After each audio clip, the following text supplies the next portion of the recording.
भारत में सम्राट अशोक जयंती किस रूप में और क्यों मनाई जाती है? देवानंद प्रियदर्शो धर्मराज अशोको महान की जयंती पूरे भारतवर्ष को बड़ी धूमधाम से के साथ मनाना चाहिए। ये भारत जो राष्ट्र है, इस राष्ट्र को अपने महापुरुषों के प्रति कृतज्ञता अर्पण करने के लिए मनाने की आवश्यकता है। पूरी दुनिया में मात्र एक ऐसा राजा जिसको धम्म राजा बोला जाता है, मात्र एक ऐसा राजा जिसको प्रियदर्शी देवानंद की उपाधि से सम्मानित किया गया है, जिसको कहा जाता है देवानंद प्रियदर्शी, देवताओं का भी जो प्रिय हो, प्रियदर्शी। ऐसा महान अगर कोई राजा है तो सम्राट अशोक है। सम्राट अशोक ने अपने शासनकाल में इस देश को स्वर्णमय भारत बनाया था, जिसकी आज पूरी दुनिया परिकल्पना करती है। एक ऐसा राजधर्म उसने स्थापित किया था कि लोग चर्चाएं करते थे कि एक एक घाट पर शेर और बकरी दोनों पानी पिया करते थे। लोग यहाँ तक कहते हैं कि ये भूमि जो है, उस समय सम्राट अशोक का जब शासन काल था, जब वो राजगद्दी पर बैठा हुआ था, तो किसी के घरों में दरवाजे नहीं हुआ करते थे। एक ऐसे स्वर्णमय सुंदर शासन व्यवस्था उसने लागू करके रखी हुई थी। इसलिए देवानंद प्रियदर्शी अशोक महाराज जो हैं, उनके प्रति देश को कृतज्ञ होना अत्यंत आवश्यक है। लेकिन कुछ लोगों के कारण से, कुछ संस्कृतियों को बढ़ावा देने के कारण से ऐसे महापुरुष को देश ने भुला दिया, जिसके कारण से आज भारत की क्या स्थिति है हम सभी जानते हैं।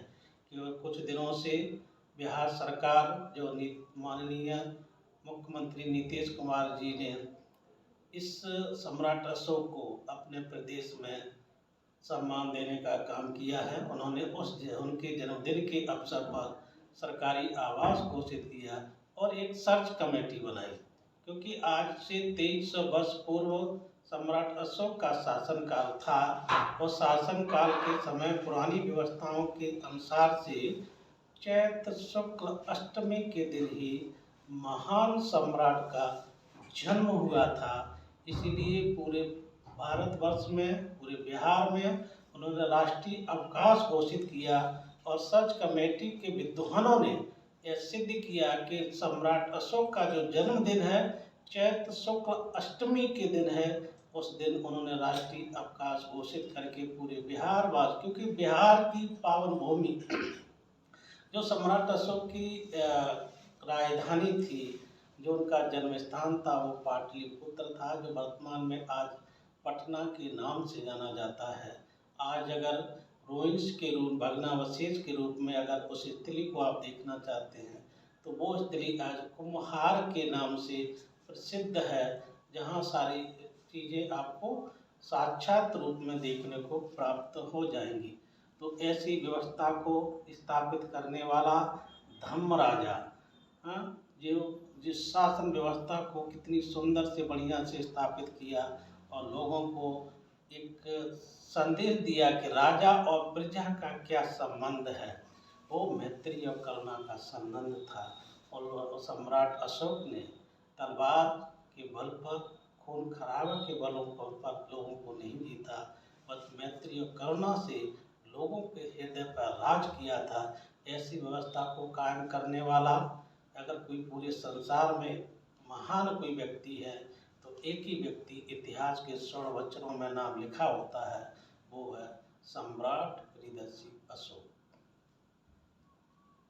आज सम्राट अशोक जयंती पूरे भारत में लोग अपने अपने हिसाब से मनाते हैं, लेकिन बौद्ध बिहारों में एक परंपरा रही है कि बौद्ध बिहारों में अशोक अष्टमी के दिन पूरे बौद्ध बिहार को सजाया जाता है, बौद्ध बिहार को अपने रूपरेखा दी जाती है और अशोक जयंती मनाई जाती है।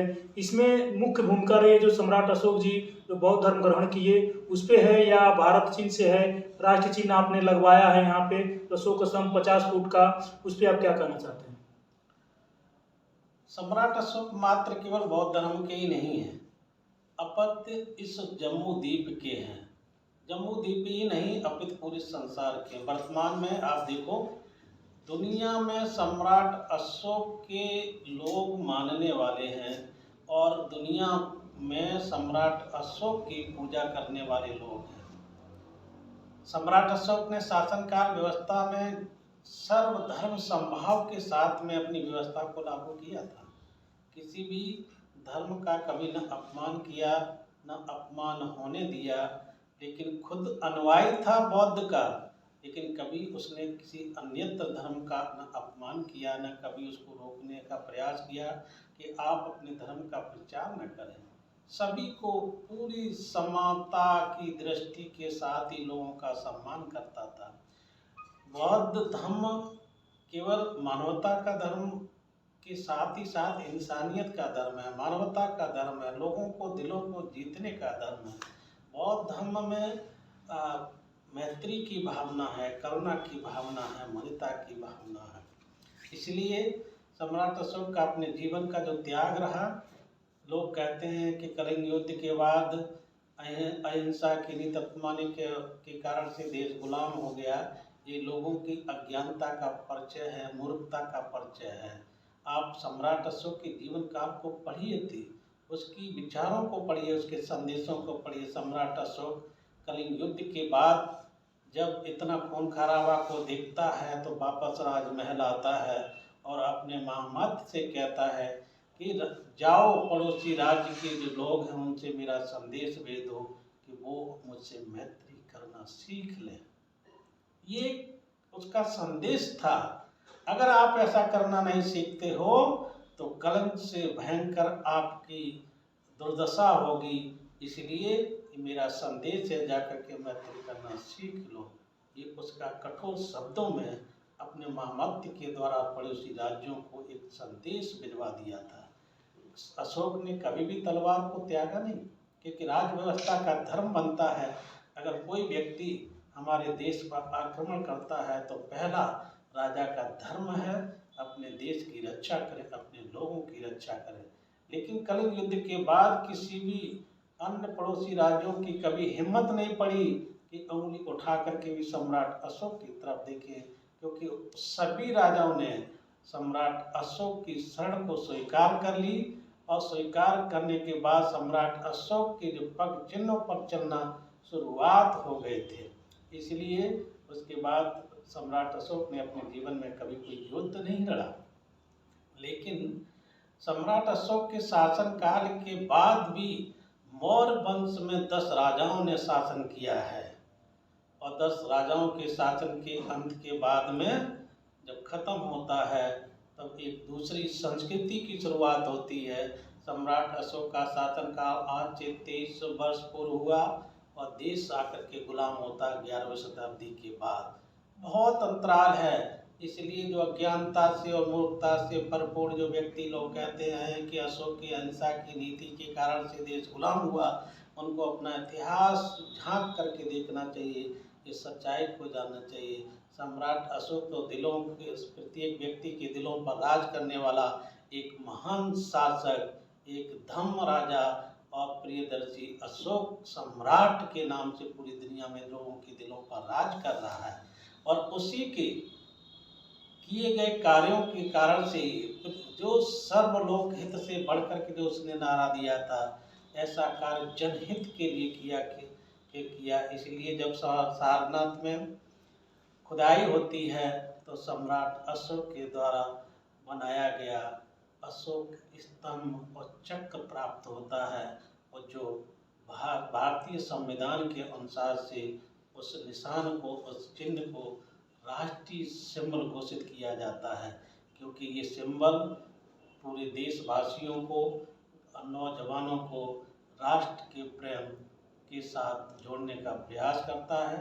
इसलिए जो नए युवक हैं वो अपने राष्ट्रीय धरोहर को जानें, राष्ट्र से प्रेम करना सीखें और धम्म के चक्र की गति जो होती है उस पर चलना सीखें। इसी से उसका कल्याण है। इसलिए हमने भी अपने बिहार में अशोक लाइट का निर्माण किया गया है।